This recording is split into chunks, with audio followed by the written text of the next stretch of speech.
आजकल टीवी का इतनी गंदी हालत इस मीडिया ने, जैसे कहते हैं गोदी मीडिया ने कर दिया है कि लोगों ने टीवी देखना बंद कर दिया है। नीति आयोग का कहना है कि इस देश में मात्र अब 5% लोग ही गरीबी हैं। न जाने ये आंकड़े नीति आयोग के पास कहां से आया। अगर हमारे देश के लोग सक्षम हैं अपनी सारी आवश्यकताओं की पूर्ति करने के लिए, तो क्यों भारत सरकार उनको 5 किलो आटा और 5 किलो राशन दे रही है? इसका मतलब ये आंकड़ा अपने आप में गलत है।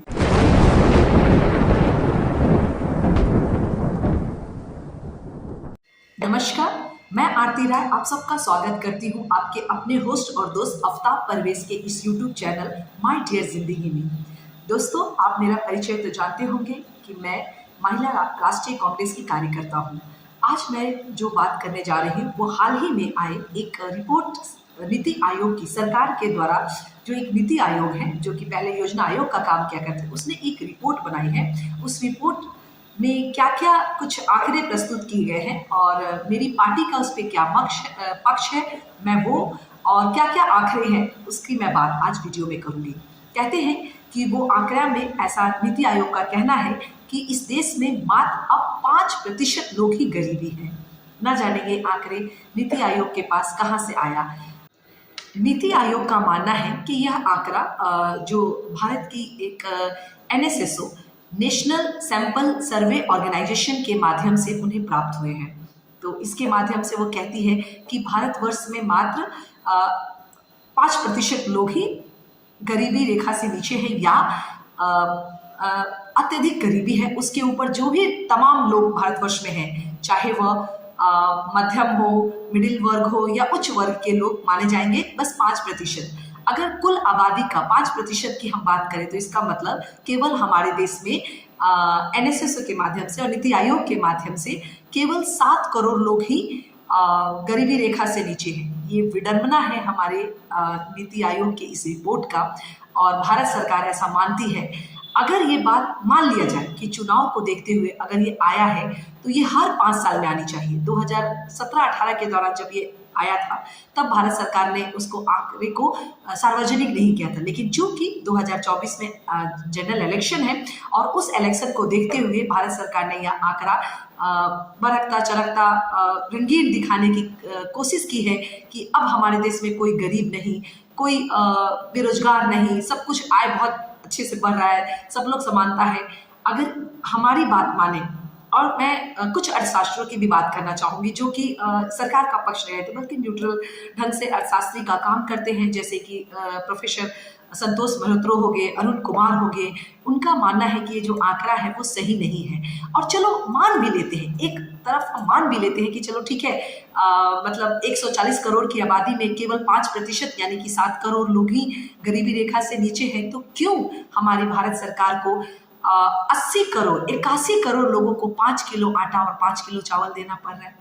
ये तो इस सरकार की सबसे बड़ी विडंबना है और सबसे बड़ी मुसीबत हम कह सकते हैं कि अगर हमारे देश के लोग सक्षम हैं अपनी सारी आवश्यकताओं की पूर्ति करने के लिए, तो क्यों भारत सरकार उनको 5 किलो आटा और 5 किलो राशन दे रही है? इसका मतलब ये आंकड़ा अपने आप में गलत है। इस नीति आयोग के आंकड़े में यह बात कही गई है कि आजकल जो गरीबी रेखा से नीचे लोग रह रहे हैं वो अपने अनाज पे कम खर्चा करते हैं और सब्जी और फल फ्रूट पे ज्यादा कर रहे हैं। ऐसा पता नहीं कौन से दिखने से अभी ही एक आंकड़ा है जिसके अनुसार भारतवर्ष में 74% लोग हैं जिनको पौष्टिक आहार नहीं मिल रहा है। अब ये पौष्टिक आहार के कारण उनको बहुत सारी डिफिशियंसी होती है। एक और आंकड़ा मैं दे सकती हूँ कि भारत में तकरीबन 7.7 मतलब 8% के करीब जो बच्चे हैं वो कुपोषण के शिकार हैं। तो मैं ऐसा मानती हूँ कि जो भी नीति आयोग का आंकड़ा है वो पूरी तरह से गलत है और इसमें किसी तरह की कोई सच्चाई नहीं है, बल्कि इस आंकड़े के माध्यम अच्छे से सर्च किया जाए। हमारे बहुत सारे जो इकोनॉमिक्स के जानकार हैं इसके ऊपर अपना मत दे चुके हैं और हमारी पार्टी का भी ऐसा मानना है कि ये इतना अच्छा जो तकरीबन सब कुछ मंगा है चंगा है जो दिखाने की कोशिश की जा रही है वो सारा गलत है। बल्कि मैं तो ऐसा मानती हूँ कि इस देश में सरकार की गलत नीतियों के कारण एक कहते हैं कि उस देश की GDP एक मापदंड था जिससे हम मान सकते हैं कि वह देश बहुत अच्छा कर रहा है। उस मापदंड के अनुसार अभी GDP कितना है आप जानते हैं, हमारे यूपीए के 10 साल से बहुत कम है, मैंने पहले बात की है इस वीडियो पे, लेकिन अगर उसको माना जाए तो बहुत ही कम है। और ये सब आंकड़ा इसलिए भारत सरकार प्रस्तुत की रही क्योंकि जनरल इलेक्शन है तो उसको चाहती है कि थोड़ा अच्छा सा दिखाएं, बताएं कि नहीं नहीं भारतवर्ष में तो गरीबी नहीं। लेकिन सच ये है कि दिनों दिन गरीब और अमीर होते जा रहे हैं। भारत सरकार के इस आंकड़े को भारत सरकार के नीति आयोग की अगर इस आंकड़े को माने तो अमीर जो है, एक शहर में जो अमीर रहता है वो रोज अपने जीवन जीने के लिए 700 रुपए खर्चा है, बल्कि एक गरीब उसी शहर में रहने वाला वो मात्र 67 रुपीज प्रति डे खर्च करता है। उसी तरह से इतनी ज्यादा असमानता है आम लोगों के बीच, अमीर और गरीबों के बीच, कि गांव की स्थिति उससे भी बुरी है। कहते हैं कि इस 10 साल की सरकार में 17-18 के दौरान जो है कहते हैं कि जो कंस्ट्रक्शन में, मैन्युफैक्चर में और सर्विसेज से लोग जो 2004 से लेकर 2014 के बीच में जो कृषि, कहते हैं कि जो कृषि से लोग 6 करोड़ लोग कृषि से उठ के, वो हमारा यूपीए का समय था जब कृषि से लोग उठ के मैन्युफैक्चरिंग, सर्विसेज और कंस्ट्रक्शन में गए थे। वो नोटबंदी 2017-18 के आंकड़ा में बता सकते हैं कि नोटबंदी और गलत जीएसटी, जिसे हमारा नेता गब्बर सिंह टैक्स भी कहता है, उसके दौरान वो जो है वो फिर से कृषि में आ गए। तो ऐसा क्या हम मान सकते हैं कि जो गलत नोटबंदी, जीएसटी, जिसके कारण छोटे उद्योग धंधे, मिडिल एमएसपी जो बिल्कुल बर्बाद हो गए, वो जो लोग कृषि में गए हैं 6 करोड़ लोग, क्या वो खुशी होंगे? कि कोई भी एक ऐसा है, वो अपनी जीवन कैसे बिता रहे हैं वो वही जानते हैं। मतलब एक गांव का जो गरीब है, एक गांव का सबसे अमीर जो है वो 350 रुपए खर्च करता है अपने रोज, वही गांव का सबसे अमीर जो है वो 46 रुपीज पर डे खर्च करके अपना जीवन यापन कर रहा है। तो ये किस तरह का आंकड़ा है जिससे वो सरकार ताल ठोक रही है कि हाँ, अब हमारे देश में केवल 5% मतलब 7 करोड़ ही गरीबी रेखा से नीचे है। हमारे देश में विशेषज्ञों का ऐसा मानना है कि जीडीपी का जो आंकड़ा अभी हमारे देश में लगाए जाते हैं उसके लिए 17-18 पॉइंट्स थे कि इन चीज़ों से हम ज्ञात करते थे कि ये हमारे देश का जीडीपी होगा।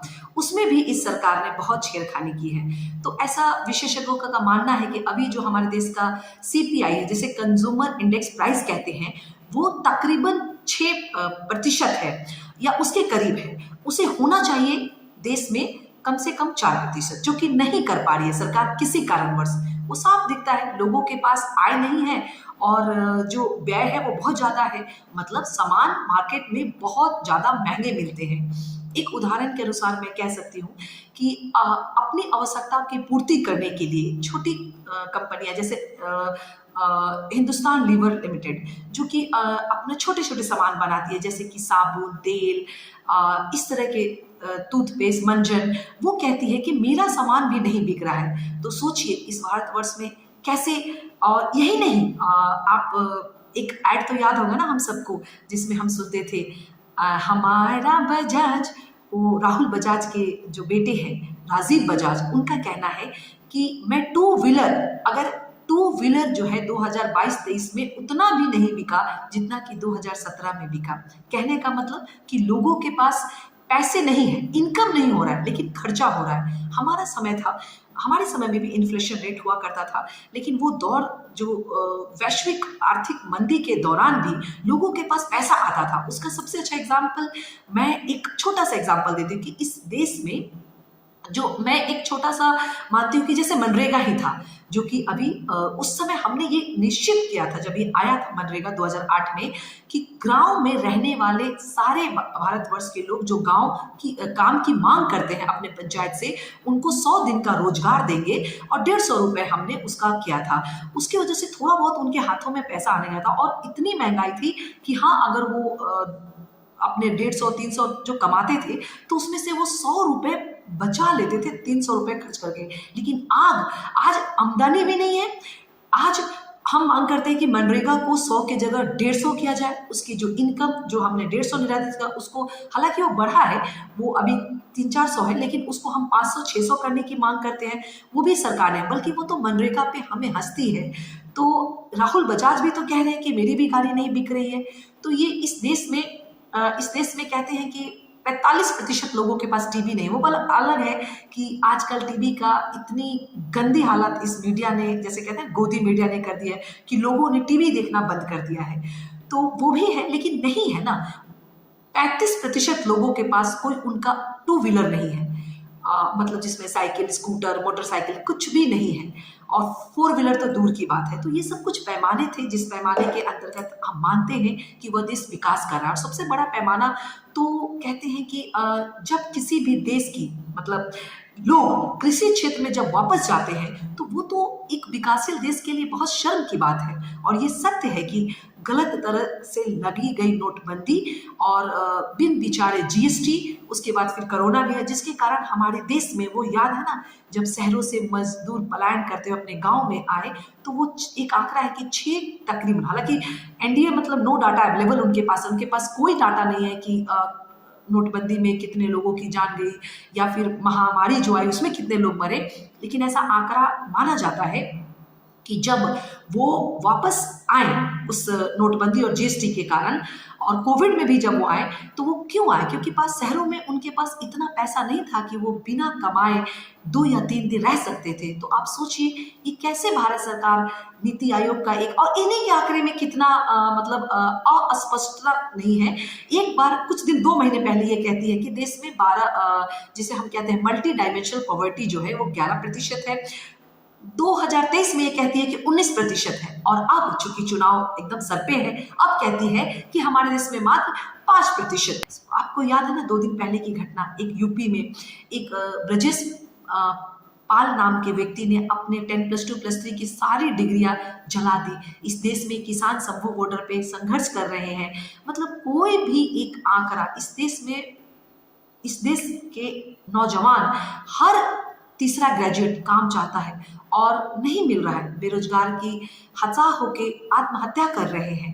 हर घंटे 2 किसान हमारे देश में आत्महत्या कर रहे हैं। और ये आंकड़ा जो है कि 700 से ज़्यादा लोगों ने 2022-23 में किसी कारण, अपनी गरीब गुरबों के कारण, दुख के कारण, बेरोजगारी के कारण आत्महत्या की। उसमें हमारी सरकार का क्या योगदान है? कुछ भी तो नहीं। वो तो मनरेगा जैसी योजना को हंसती है कि यूपीए सरकार ऐसा लाई, बल्कि जब सबसे ज्यादा विपत्ति आई कोविड तो उसने ही संभाला। और आज अगर हमारे देश की हालात ऐसी है कि 81% लोगों को आपको 5 किलो मुफ्त का राशन, और तो वो भी हमारे द्वारा बनाए गए कानून के माध्यम से।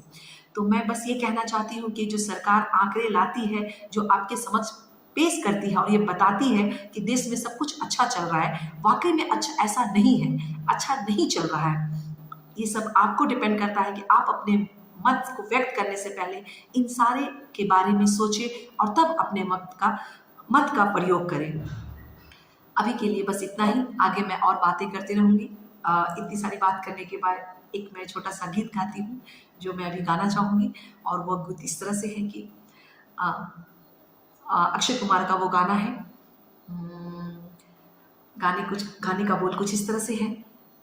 देखा है तेरी मस्ती निगाहों में, नशा है अदा है मोहब्बत है, आजा तुझे ले लूं मैं बाहों में। Thank you.